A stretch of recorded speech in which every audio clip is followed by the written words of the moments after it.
मध्य प्रदेश में शिक्षक भर्ती वर्ग 3 से रिलेटेड एक और केस लिस्टेड हो चुका है। जी फ्रेंड्स, यदि आप वर्ग 3 में चयनित अभ्यर्थी हैं या वेटिंग अभ्यर्थी हैं तो ये केस आपके लिए बहुत महत्वपूर्ण है।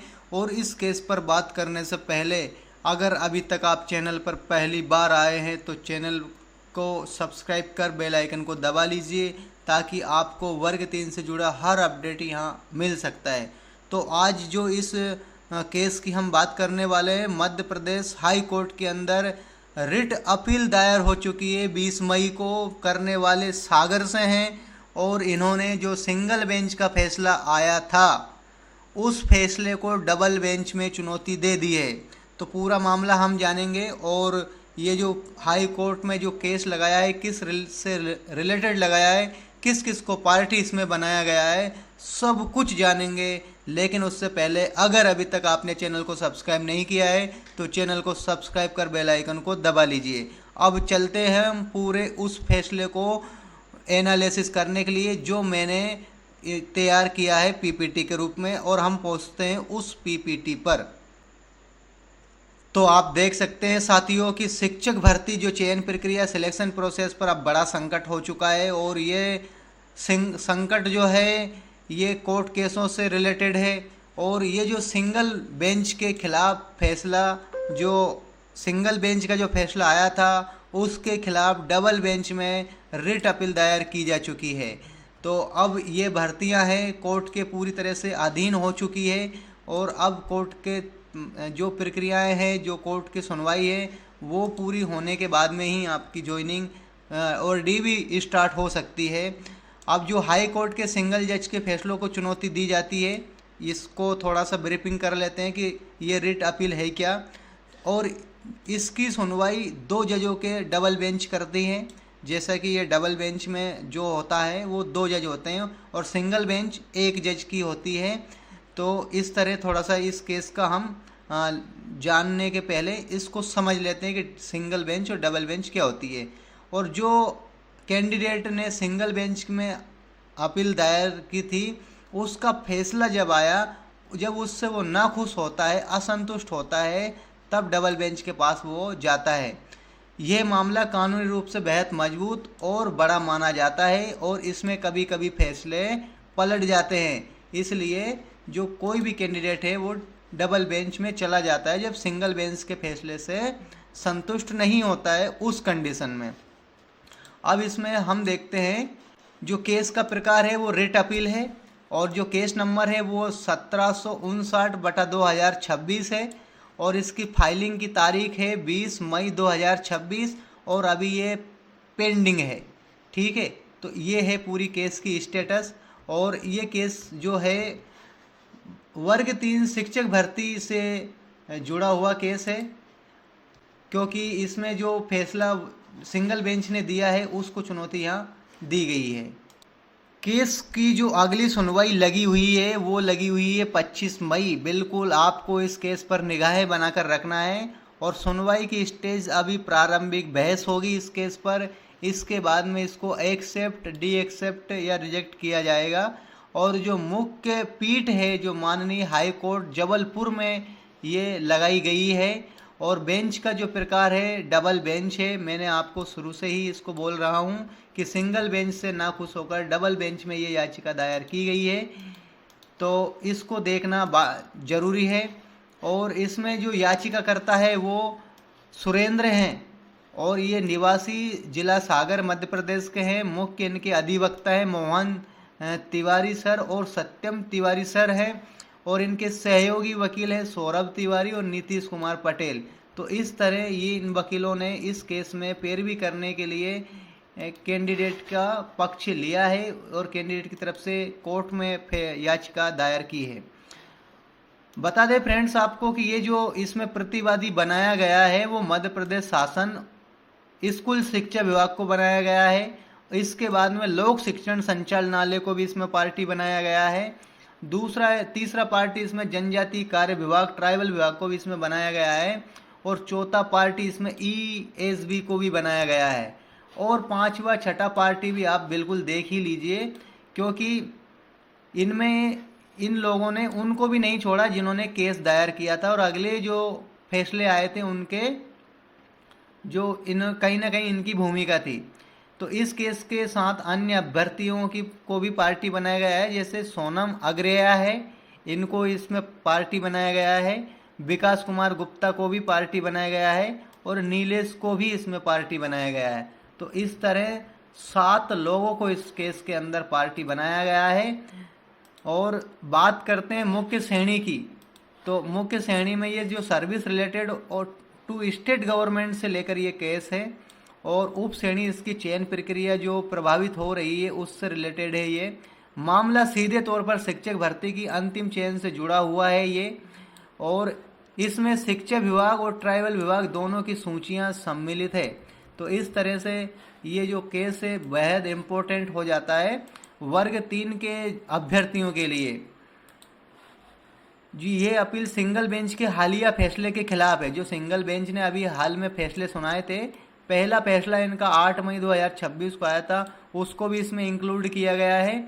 और 14 मई 2026 को भी जो फैसला आया था उसको भी इन्होंने इसमें डाला है, ताकि इन फैसलों के खिलाफ स्टे लिया जा सकता है। और हमसे कुछ ना कुछ इसमें जो त्रुटियां हुई है वो अभी आपको दिख जाएगी।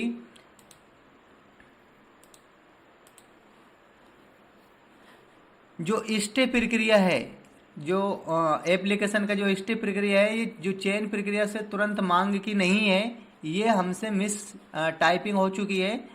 इसकी जगह जो फैसले आए हैं 14 मई और 8 मई को, उसको स्टे के लिए ये अपील की गई है। ये रिट पिटिशन इसलिए दाखिल की गई है ताकि जो 8 मई और 14 मई को जो फैसले आए थे कोर्ट के, उनको स्टे किया जाए और जो कैंडिडेट हैं उनको सुरक्षा दी जाए। और ये केस इतना अर्जेंट है कि जो वेकेशन, जो अभी कोर्ट की छुट्टियां चल रही है, समर वेकेशन चल रहा है, उसके दौरान भी इसकी सुनवाई की जा सके। और 25 मई को देखते हैं कि जो 8 मई और 14 मई को जो फैसले आए थे उनके में स्टे मिलती है या नहीं, या फिर वो बरकरार रहते हैं, ये देखने लायक होगा। तो इस केस पर निगाहें बनाना बेहद महत्वपूर्ण है, और इस केस के बारे में एक्सपर्ट लोग क्या कहते हैं हम उनको भी जान लेते हैं। तो सबसे पहले ये जो नियमों का जो उल्लंघन हुआ है, इसमें जो मेरिट नियमों को उल्लंघन हुआ है वो सम्मिलित है, और जो बाहर होने वाले अभ्यर्थी हैं उनकी असुरक्षा से रिलेटेड है ये। और डीपीआई और ट्राइबल शिक्षा विभाग के संयुक्त काउंसलिंग की सूचियों में जो गड़बड़ियां हैं उसके खिलाफ है ये। और इसकी सटीक जानकारी जो आप आने वाले समय में देख पाएंगे, क्योंकि अभी पिटीशन की पूरी पीडीएफ हमें उपलब्ध नहीं हुई है, इसलिए अभी इस केस में ज़्यादा जानकारी हम तक नहीं पहुंची है। जो जानकारी अभी तक मैं आपको बताया है यही जानकारी अभी तक पहुंची है, और उम्मीद करेंगे कि हम इसकी पूरी जानकारी 25 मई के दिन इसका पिटीशन पीडीएफ अपलोड होगा, तो उस दिन हम आपको पूरा मामला बताएंगे। कोर्ट को स्वीकार करके सरकार को नोटिस जारी करना है, इसमें एक संभावित संभावना ये है। दूसरा, जो अर्जेंट हायरिंग के तहत स्टे की मांग है, जो 8 मई और 14 मई को जो फैसले आए थे उसमें स्टे इन लोगों को मिलना चाहिए। और जो लास्ट कॉलम का ऑर्डर है वो अभी खाली है, यानी लिखित आदेश आना शेष है। तो इस पर 25 मई को ही हम कह पाएंगे कि होता क्या कुछ है। और साथियों, क्या वर्तमान शिक्षक भर्ती की जो चयन प्रक्रिया है उसमें कोई विसंगतियां हुई है, ये आपको हमें कमेंट करके बताना है। और वैसे कमेंट, ये तो विसंगतियों से भरा ही पूरा भर्ती प्रक्रिया है, तो आप क्रम बाई क्रम हमें ये बताइए कि कौन कौन सी प्रक्रियाएं जो उल्लंघन हुई है और कौन कौन से कैंडिडेट इससे प्रभावित हो रहे हैं, और आपकी क्या स्थिति है इस केसों को लेकर। और जैसे हमारा, अगर आप ओवरव्यू जानना चाहते हैं, तो ये भर्ती प्रक्रिया अब बहुत डिले होने वाली है, क्योंकि इसमें एक के बाद एक केस लगते जा रहे हैं। वर्ग 2 में जो भर्ती प्रक्रिया डिले हो रही थी उसी का जैसा वर्ग 3 का भी हाल होने वाला है। ये आने वाले समय में हमें देखने को मिल सकता है। और इससे में जो मेरिट में अभ्यर्थी हैं जिन्होंने अथाह मेहनत किया है, जिन्होंने कई सालों से तैयारी की है, जब उनकी मेहनत इसमें फंसती हुई दिखाई दे रही तो उस समय उनके दिलो दिमाग में बहुत ज़्यादा असंतोष का भाव पैदा होता है और उनके मन में आता है कि यदि हमने कोर्ट केस नहीं किया है तो क्या हमारा पक्ष इसमें इंक्लूड होगा या नहीं होगा। तो फ्रेंड्स, आप भी स्वतंत्र हैं। यदि आपके कोई जो दिमाग में चल रहे तथ्य मजबूत हैं तो आप भी उनको लेकर अपने तरफ से रिट पिटिशन दायर कर सकते हैं कि जो बाकी लोग हैं उनका डीवी करवाया जाए। जैसा मैं आपको बता दूं साथियों कि 25 मई को जो आप भोपाल जाने वाले हो 25 मई को, और उस भोपाल में आंदोलन आप करने वाले हो। लेकिन मैं आपको बता दूं, आप भले ही मेरे खिलाफ ये बोलेंगे कि मैं आपके आंदोलन को रोक रहा हूं, मैं आंदोलन को नहीं रोक रहा हूं। मैं 2022 का कैंडिडेट हूं और हमने आंदोलन भोपाल से लेकर दिल्ली तक के जंतर मंतर पर किया है और उसका अनुभव हमें अच्छे तरह से है। इस आंदोलन से कुछ भी नहीं होगा। जो विभागीय प्रक्रियाएं हैं वो लिखित में अपने आदेश दे देंगे।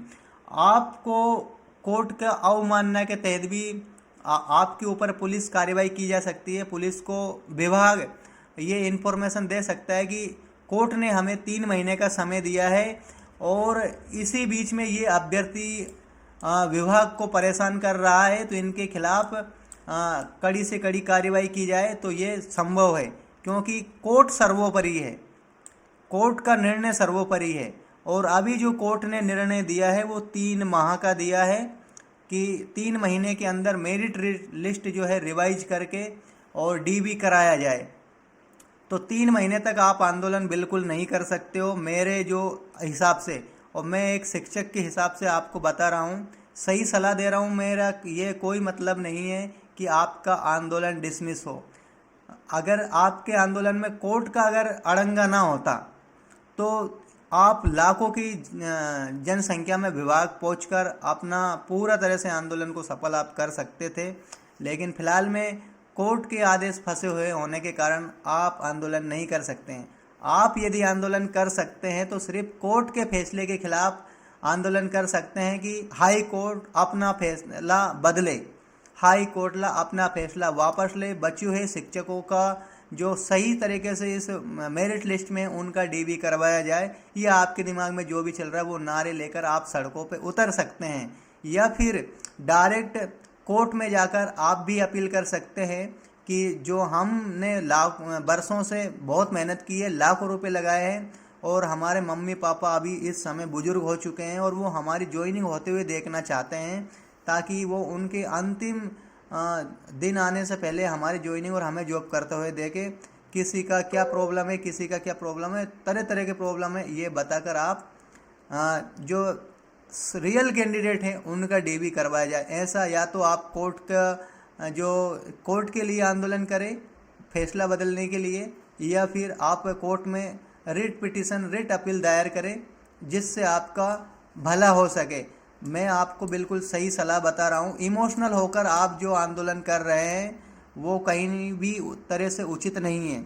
और रही बात इन फैसलों की, तो ये फैसले जो भी हैं, इनकी जो भी तारीखें आती है मैं आपको पूरी तरह से बताऊंगा कि इसमें क्या होने वाला है और आगे क्या क्या हो सकता है।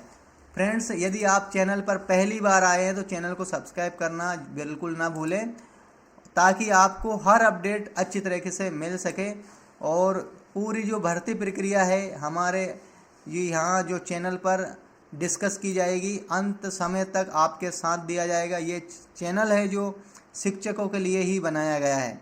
तो फ्रेंड्स, अभी तक आपने चैनल को सब्सक्राइब नहीं किया है तो चैनल को सब्सक्राइब जरूर कीजिए। सटीक और प्रमाणिक खबरों के लिए, शिक्षा जगत की खबरों के लिए आप हमसे जुड़ सकते हैं। सब्सक्राइब करके आप हमें कमेंट कर सकते हैं आपके दिमाग में क्या चल रहा है, और अभी तक जो इस केस को लेकर, इस वीडियो को लेकर क्या ओवरव्यू है ये भी हम तक ज़रूर पहुंचाइए। क्या आपको आपकी भावना आहत हुई है या फिर मैंने एक सही रास्ता बताया है, वो भी आप हम तक पहुंचाइए। क्योंकि जितने दिमाग होते हैं उतनी ही सबकी अपनी अपनी राय होती है, और आपका सोचना भी कोई गलत नहीं है। आप जो सोच रहे होंगे वो भी सही है, लेकिन जो कोर्ट की प्रक्रियाओं की वजह से आपके फैसले और डीबी जब डिले होता है तो अभी कोर्ट का निर्णय ही सर्वोपरि है। यदि आप कोर्ट के निर्णय की अवमानना करते हैं तो आपके खिलाफ केस वगैरह हो सकते हैं। ठीक है फ्रेंड्स, तो मिलते हैं अगले वीडियो में अगली अपडेट के साथ। तब तक के लिए जय हिंद, वंदे मातरम।